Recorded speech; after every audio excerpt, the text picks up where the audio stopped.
Depuis bien longtemps, le canal du Rhône à Sète est, avec le canal du Midi, le fruit d'une volonté de relier la mer Méditerranée à l'océan Atlantique en évitant la péninsule ibérique et les dangers liés à la navigation maritime. Des Romains à Louis XIV, l'idée s'amplifie.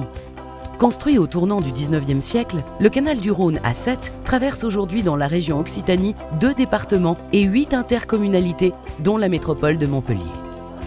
Sur une centaine de kilomètres, via l'écluse de Saint-Gilles, il relie désormais le Petit Rhône au port maritime de Sète. La branche vers Beaucaire est devenue une impasse après la fermeture de l'écluse sur le Rhône au début des années 1970. Comme il est étroit, les bateaux ne se croisent qu'à quelques espaces élargis au fil du temps. Conçu avant tout pour le fret, il favorise aussi le tourisme grâce à ses nombreux atouts paysagers, notamment les nombreuses zones naturelles protégées. Des bateaux de plaisance naviguent sur le canal et des cyclistes et piétons, circulant sur la Via Rona ou sur l'itinéraire de la Méditerranée à vélo, suivent très ponctuellement le tracé de ces berges. Malheureusement, l'avenir du canal en l'état est menacé par plusieurs facteurs. Tout d'abord, du fait d'un envasement important, le canal doit régulièrement être dragué, puis les sédiments évacués vers des sites appropriés, ce qui représente un processus coûteux. De plus, la dégradation accélérée des berges du canal pourrait, à terme, mettre fin à ses fonctionnalités économiques et touristiques. Par ailleurs, les experts envisagent une montée progressive du niveau de la mer sur le littoral Occitanie, ainsi qu'une augmentation de la fréquence et de l'intensité des tempêtes.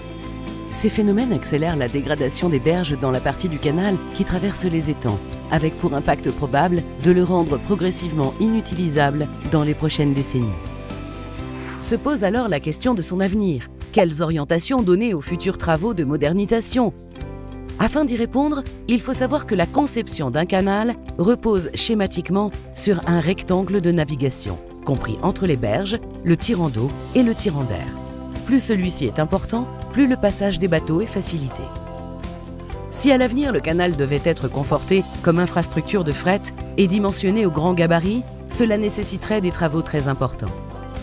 Malgré leur ampleur, ceux-ci ne protégeraient pas le canal contre le risque de dégradation lié à l'évolution climatique potentielle dans les prochaines décennies.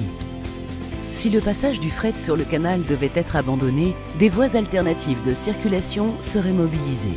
Il reste à savoir si le fret passerait surtout par le train ou les camions. En parallèle, le tourisme et les loisirs locaux pourraient s'affirmer encore plus qu'actuellement, à travers une mise en réseau des initiatives locales et des aménagements dédiés sur les berges.